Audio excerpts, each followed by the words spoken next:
just fine.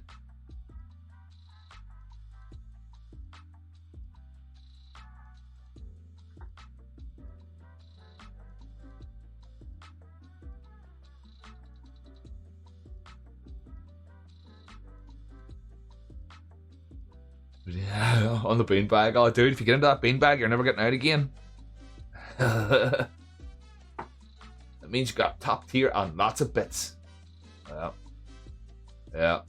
Still trying to figure out what are the best moments to use glue for assembling. So, Vicky, see, to be honest, see, as long as you blend, you know, like say these, for example, they're pre-baked. They're pre-baked. But like if I wanted to stick another bit of clay straight onto that, I really could. You would just blend the edge straight in.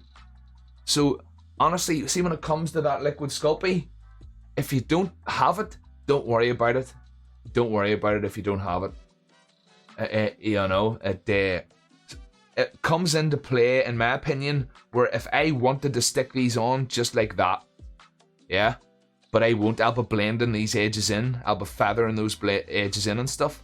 But I think that's where the glue comes into play, where if you just want to butt things together and not kind of blend them, I think that's where it shines. Do you know what I mean? But I'm certainly no expert. No expert. I'm just trying to figure out the best sort of position for these horns.